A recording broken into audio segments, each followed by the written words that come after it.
Hello दोस्तों, कैसे आप सभी। उम्मीद करता हूँ आप सभी अच्छे स्वस्थ और मस्त होंगे।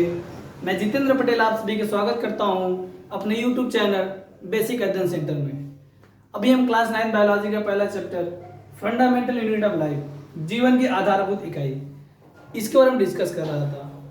अभी हम उसके अंदर सेल ऑर्गेनल्स के बारे में डिस्कस कर रहा हूँ। आज ही मेरा 5वां सेल ऑर्गेनल्स होगा। इसके पहले हमने 4 cell organelles, vacuoles, endoplasmic reticulum, Golgi apparatus और लाइसोसोम, इसके बारे में बता दिया है। आज मेरा 5वां सेल ऑर्गेनल्स है माइटोकॉन्ड्रिया। तो आज हम इस वीडियो में माइटोकॉन्ड्रिया के बारे में अध्ययन करेंगे। तो आइए देखते हैं माइटोकॉन्ड्रिया होता क्या है। अभी तक हमने जितने भी सेल ऑर्गेनल्स पढ़े हैं सभी क्या होते हैं, मेम्ब्रेन बाउंड होते थे, सिंगल मेम्ब्रेन होता था। लेकिन हमारा माइटोकॉन्ड्रिया एक ऐसा ऑर्गेनल्स है जो डबल मेम्ब्रेन बाउंड होते हैं, दोहरी झिल्ली होती है।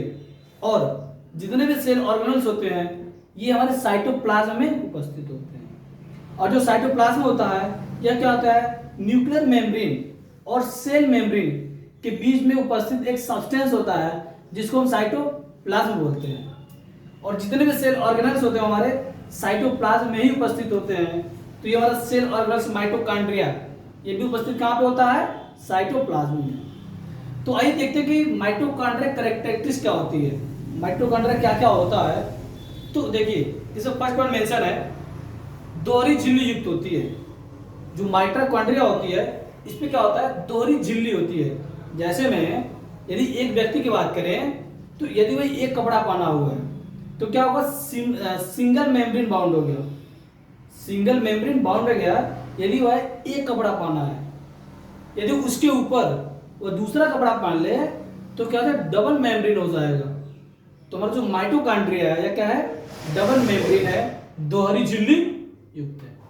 ठीक है। और ये फिगर में देखते हैं, यह माइटोकॉन्ड्रिया का फिगर है। तो जो इसकी आउटर कवरिंग होती है, जो इसकी आउटर मेम्ब्रेन होती है यह क्या होता है, पोरस होता है, झिल्ली युक्त होता है। तो झिल्ली युक्त होने का क्या फायदा क्या है कि इसी झिल्ली से ही पदार्थों का आवागमन होता है। और देखिए जो इनर मेम्ब्रेन होता है, जो आंतरिक झिल्ली होता है वह क्या होता है, फोल्डेड होता है, जिसको वलिद बोलते हैं। तो जो इनर मेम्ब्रेन है वो डीपली फोल्डेड होता है। जो रेड कलर से दिख रहा है ये हमारा क्या है, इनर मेम्ब्रेन है। ये क्या है, फोल्डेड है, मतलब मुड़ा हुआ है। ठीक है। तो इस तरह से जो यदि हम इसके सरफेस एरिया की बात करें, हम इसके सरफेस एरिया की बात करें तो जो हमारे आउटर मेम्ब्रेन है इसकी surface area in compare to inner membrane से क्या होता है, कम होता है। अर्थात जो हमारे आंतरिक झिल्ली है, जो हमारा आंतरिक मेम्ब्रेन है, इनर मेम्ब्रेन है, इसकी सरफेस एरिया क्या होती है, ग्रेटर देन आउटर मेम्ब्रेन। ठीक है। अभी हम बताएंगे आगे फंक्शन में कि इनर मेम्ब्रेन का जो सरफेस एरिया ज्यादा होने से क्या फायदा है, या फिर इसका जो सरफेस एरिया क्यों ज्यादा है। ठीक है। और देखिए इसमें जो इनर मेम्ब्रेन हमारा है, इनर मेम्ब्रेन क्या है, हमारा डीपली फोल्डेड है, वलित है। तो इसमें जो हमारा फोल्ड है ना, इसी फोल्ड को हम बोलते हैं क्रिस्टी। क्या बोलते हैं, क्रिस्टी। इसके पहले जब हमने ईआर पढ़ा था, एंडोप्लाज्मिक रेटिकुलम पढ़ा था, तो उसमें भी क्या था, हमारा फोल्डेड था। तो हमने उस फोल्ड को वहां क्या बोला था, सिस्टर्नी बोला था। एंडोप्लाज्मिक रेटिकुलम में सेम ऐसा ही फोल्ड वहां भी था, तो वहां पर हमने क्या बोला था, उसको सिस्टर्नी बोला था। और जो गाल्गी अपार्टस बोला था हमने, उसमें भी क्या था, 2 फेज हुआ करते थे, एक सीस फेज था, एक ट्रांस फेज था। जो सीस फेज था हमारा न्यूक्लियस की ओर होता था, और जो ट्रांस फेज था हमारा क्या था, सेल मेम्ब्रेन की तरफ था। तो उसमें भी फोल्ड था, तो उस फोल्ड को हम क्या बोलते थे, सिस्टर्नी बोलते थे। लेकिन जब माइटोकॉन्ड्रिया के संदर्भ में बात करेंगे तो जो हमारा फोल्ड है इसको हम क्या बोलेंगे, क्रिस्टी बोलेंगे। ठीक है। और देखिए जो हमारा माइटोकॉन्ड्रिया होता है इसके पास स्वयं का डीएनए होता है और स्वयं का राइबोसोम होता है। जब इसके पास स्वयं का राइबोसोम है तो हमने पिछले वीडियो में देखा था कि जो राइबोसोम जो हमारा ईआर था, एंडोप्लाज्मिक रेटिकुलम था, वो 2 प्रकार का था, आरईआर और एसईआर। तो जो हमारा आरईआर था, रफ एंडोप्लाज्मिक रेटिकुलम था, उसमें क्या था, कुछ डॉटेड डॉटेड दिख रहा था ना, उसको हमने राइबोसोम बोला था। तो राइबोसोम का फंक्शन क्या होता है, प्रोटीन को सिंथेसाइज करना, प्रोटीन को बनाना। तो इस माइटोकॉन्ड्रिया में क्या होता है, जो हमारे इनर मेम्ब्रेन है, जो आंतरिक झिल्ली है, इसमें हमारा उपस्थित क्या होता है, राइबोसोम होता है। जब राइबोसोम का फंक्शन है प्रोटीन को सिंथेसाइज करना, तो ये क्या करता है, जो माइटोकॉन्ड्रिया होता है, इसी राइबोसोम की उपस्थिति के कारण ही अपना प्रोटीन स्वयं बना लेता है। ठीक है। और इसके पास खुद का डीएनए होता है। अब डीएनए क्या होता है, डीएनए क्या होता है कि यह एक पीढ़ी से, एक पीढ़ी के लक्षणों को दूसरे पीढ़ी में ट्रांसफर करना, पहुंचाना। जैसे में यदि किसी माता पिता, यदि कोई माता पिता है तो उनके कुछ लक्षण उनके संतानों में आते हैं ना, तो सेम ऐसे डीएनए काम क्या है इसके अंतर्गत, एक पीढ़ी के लक्षणों को दूसरे पीढ़ी में पहुंचाना। तो हमारा क्या हो गया, माइटोकॉन्ड्रिया क्या होता है, माइटोकॉन्ड्रिया के पास स्वयं का डीएनए होता है और राइबोसोम होता है। अभी देखते हैं, यही भी पॉइंट मेंशन यहाँ पे है। पहला क्या था, दोहरी झिल्ली युक्त, डबल मेम्ब्रेन बाउंड होता है। क्लियर है। फिर क्या, बाह्य झिल्ली छिद्रित होती है, जबकि भीतरी झिल्ली क्या होती है, वलित होती है। इसे क्रिस्टी बोलता है। ठीक। जो आउटर मेम्ब्रेन क्या है, पोरस है, और अंदर वाला क्या है, फोल्डेड है, और जो फोल्ड होता है इसको हमने क्या बोला है, क्रिस्टी बोला है। क्लियर है। आगे देखते हैं। और इसी फोल्ड के कारण आंतरिक झिल्ली का सतही क्षेत्रफल क्या होता है, ग्रेटर होता है बाह्य झिल्ली के क्षेत्रफल से। क्लियर है ये पॉइंट में। अगला देख लेते हैं। इसके पास खुद का डीएनए एंड राइबोसोम होता है। अभी हमने एक्सप्लेन किया डीएनए क्या होता है और राइबोसोम क्या होता है, इनके फंक्शन क्या होते हैं, और ये अपना प्रोटीन स्वयं बनाता है। जब इसके पास राइबोसोम उपस्थित है तो अपना प्रोटीन सिंथेसाइज करेगा। ठीक है। तो ये तुम्हारा माइटोकॉन्ड्रिया के बारे में, माइटोकॉन्ड्रिया होता क्या है। अब इसके फंक्शन के बारे में डिस्कस कर लेते हैं। इसे कोशिका का शक्ति गृह कहते हैं, power house of the cell. इसके पहले में लाइसोसोम पढ़ा था, तो उसको क्या बोला था हमने, suicide bag of the cell, कोशिका के आत्महत्या की तैयारी।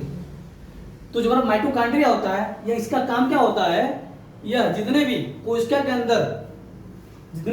अंदर चीजें उपस्थित है उनके लिए भोजन बनाता है। ठीक है। तो कोशिका के अंदर भोजन बनाने का काम करता है।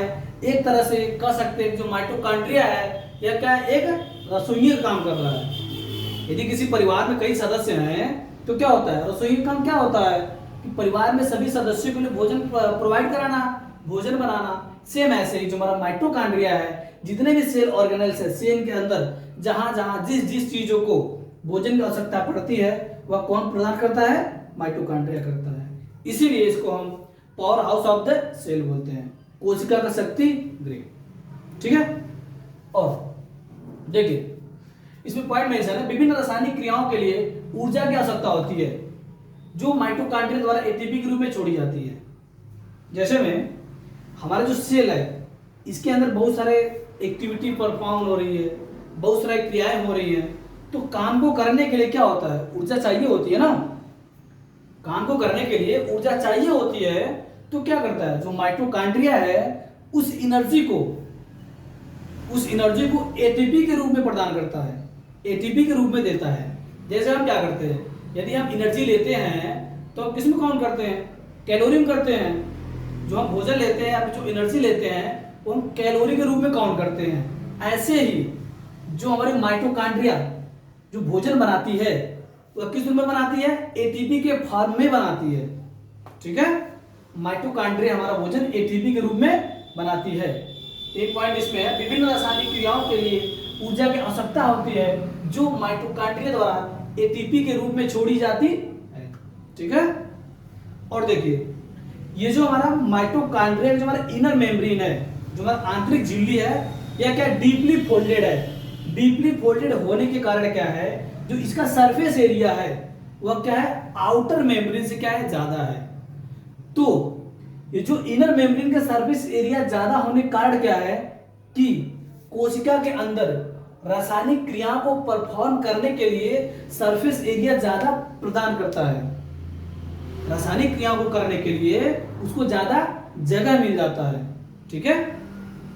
अगला देखिए, इसके अंदर क्या होता है, एंजाइम होता है। इसके अंदर एंजाइम भी उपस्थित होता है। तो एंजाइम का काम क्या होता है, हमने लाइसोसोम में बोला था कि उसमें डाइजेस्टिव एंजाइम होते हैं जो क्या करते हैं, टूटे फूटे सड़े गले कोशिकांगों को, सेल ऑर्गेनेल्स को डाइजेस्ट कर देता है, पचा देता है, पचाकर उसको क्या करता है, सेल से रिमूव कर देता है, जिससे सेल में कोई क्षति ना हो जाए। इसी प्रकार हमारा जो माइटोकॉन्ड्रिया है, इसके अंदर भी क्या होते हैं, एंजाइम होते हैं जिसको हम बायोकैटालिस्ट बोलते हैं, जैव उत्प्रेरक बोलते हैं। इसका काम क्या होता है, भोज्य पदार्थों को छोटे छोटे टुकड़ों में तोड़ना।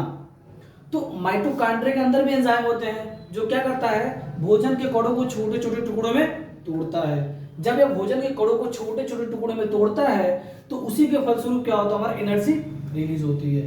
ठीक है, देखो अब क्या है, ऑक्सीकरण के फलस्वरूप जो हमारा एंजाइम है, जब भोजन पार्टिकल को, फूड स्टॉक को जब ब्रेक डाउन करता है तो क्या होता है, जो टूटे हुए भाग क्या करता है, वो ऑक्सीजन को रिसीव करके ऑक्सीडेशन करता है, ऑक्सीकरण की प्रक्रिया करता है। तो ऑक्सीकरण की प्रक्रिया के फलस्वरूप क्या होता है, एनर्जी रिलीज होती है।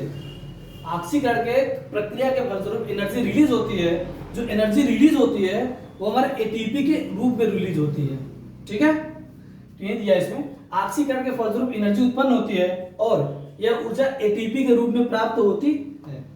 ठीक है, तो आपसे पूछेगा कि यदि पूछ देगा कि जो माइटोकॉन्ड्रिया जो एनर्जी रिलीज करती है वह किस रूप में निकलती है, तो एटीपी के रूप में निकलती है। एटीपी का पूरा नाम क्या होता है, एडिनोसिन ट्राइफॉस्फेट।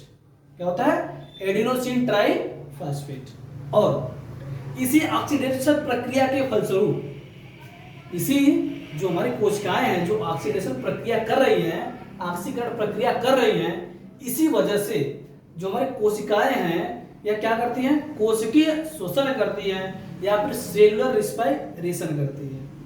लास्ट पॉइंट यही मेंशन है, ऑक्सीकरण प्रक्रिया के द्वारा ही ये कोशिकीय शोषण करते हैं। ठीक है, तो यदि आप सिंपल सी भाषा में समझें, सिंपल सी बातों में बोले तो क्या है कि सेलुलर रिस्पायरेशन के लिए, कोशिकीय शोषण के लिए कौन रिस्पांसिबल है या कौन कराता है, तो हमारा कौन कराता है, माइटोकॉन्ड्रिया कराता है। ठीक है, तो आई थिंक माइटोकॉन्ड्रिया आपको समझ में आ गया होगा, तो इसको रिवाइज करिए। अगला पार्ट हम अगले वीडियो में लाएंगे। धन्यवाद।